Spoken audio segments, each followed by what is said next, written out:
मर जाना है। और जो ये समझ के जिएगा कि अगले क्षण का कोई भरोसा नहीं, जो करना है अभी करना है, तुरंत करना है, पुण्य करना है, तीर्थ जाना है, अभी जाना है, कल का कोई भरोसा नहीं, कोई ठिकाना नहीं। हम लोग भगवान के पास पहुंचते हैं ना तो लंबी सी लिस्ट लेकर के पहुंचते हैं, लंबी वाली लिस्ट। मंदिर के सीढ़ियों पर ना भिखारी बैठे होते हैं और वो भिखारी जब हाथ फैलाते हैं ना, उन भिखारियों के हाथ में 5 रुपए रख दो, 10 रुपए रख दो, 100 रुपए रख दो, वो उतने में ही खुश हो जाते हैं, उतने में ही वो संतुष्ट हो जाते हैं। लेकिन हमें लगता है सबसे बड़े भिखारी हम और आप हैं। क्यों? हम लोग कभी संतुष्ट नहीं होते। हम लोग की लंबी सी लिस्ट होती है भगवान के पास। भगवान के पास जब हम लोग जाते हैं तो भगवान से कभी हालचाल नहीं पूछते कि भगवान कैसे हो आप, कोई सेवा में कमी तो नहीं है। हम लोग बस पहुंचते, भगवान बेटी की नौकरी लग जाए, बिटिया का बढ़िया विवाह हो जाए, पोता हो जाए, ये हो जाए, वो हो जाए, सिर्फ यही लेके पहुंचते हैं हम।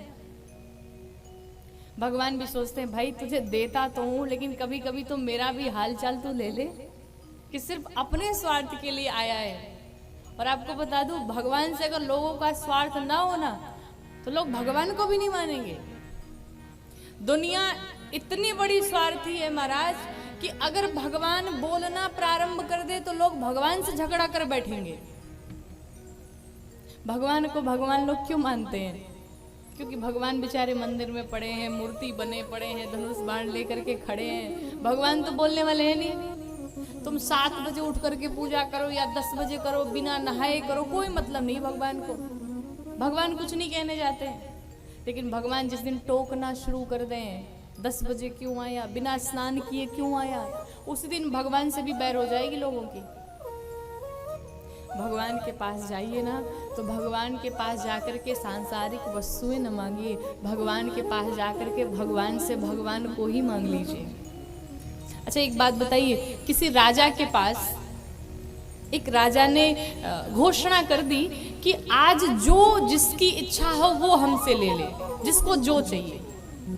पूरी प्रजा आई, किसी ने हाथी ली, किसी ने घोड़े लिए, गाड़ी ली, जो इच्छा थी सो लिया। एक छोटी सी बच्ची थी। अब वो बच्ची जब आई तो उसने क्या किया, उसने राजा का हाथ पकड़ लिया। तो राजा ने पूछा, भाई ये बताओ, सब लोग एक एक वस्तु पर अपना हाथ स्पर्श करा रहे हैं, तुम मुझे पकड़ रही हो? उस बच्ची ने कहा, महाराज ये जितनी वस्तुएं हैं, जितना राजपाट है, सब आपका ही है। और मैं अगर हाथ से स्पर्श करूंगी तो 1 या 2 वस्तु ले सकती हूँ, 10 वस्तु ले सकती हूँ, लेकिन नाथ अगर मैंने आपको ही पकड़ लिया तो ये सारी चीजें हमारी हो जाएंगी।